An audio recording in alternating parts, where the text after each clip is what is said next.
I like to read short stories because you can pick them up, read a story, put it down.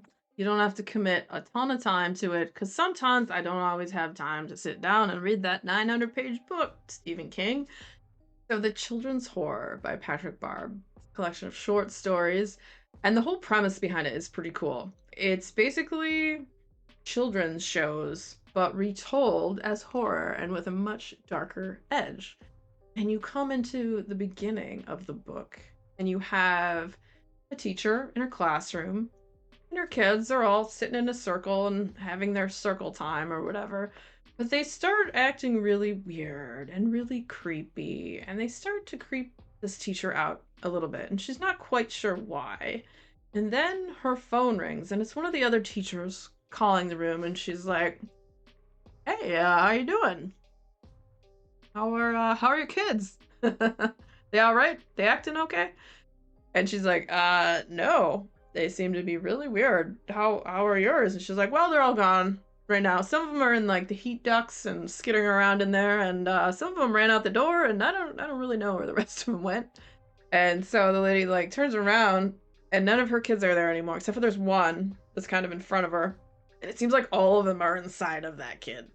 And she's like, "Can you?" The other teacher's like, "Can you like come here?" 'Cause now she's starting to be like freaked out, right? So the other teacher comes in there and is talking to her. They're like, "What the heck are we supposed to do?" And all of a sudden they hear the principal come on over the loudspeaker. And he's like, "We have an exciting announcement for you. If everyone could come to the auditorium for a special event."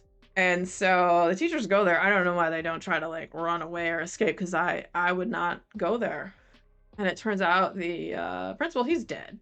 It's just the kids apparently pulling his puppet strings. And so when they get in there, there's like an old school TV sitting right in the middle of the gym floor, and all the kids are like up in the bleachers, sitting there like little zombies, waiting for their shows to start. And so the teachers, they go and they sit down, and then the shows start, and then you start getting into the stories.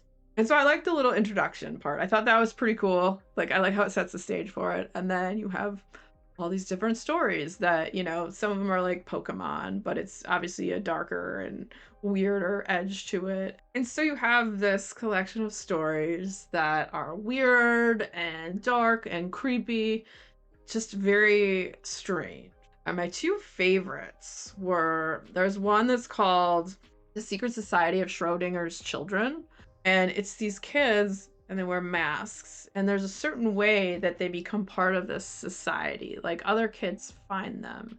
And when they wear the mask, we don't know if they're dead or alive. They have like little missions that they do too, which you don't always know until they get to the place where they're supposed to go do them. And I thought it was like really creepy and atmospheric and kind of cool, and just it's such a weird story, but I liked it quite a bit. Yeah, that was definitely one of my favorites. And then another one is, it's called Two Rare Specimens. It's about these two brothers. And when they were younger, they had a boogeyman in their closet, like a real boogeyman. And later in life, they find it and they capture it.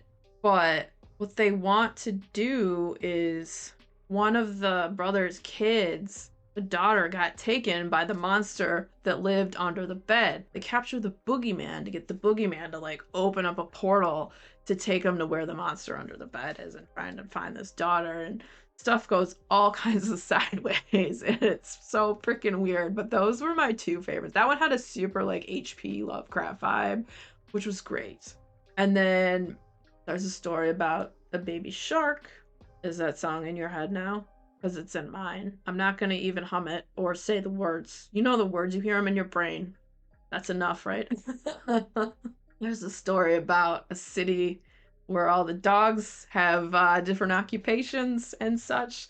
And just, it's a really cool book. And then you come back at the end after all the shows have been seen, and what happens to those two teachers?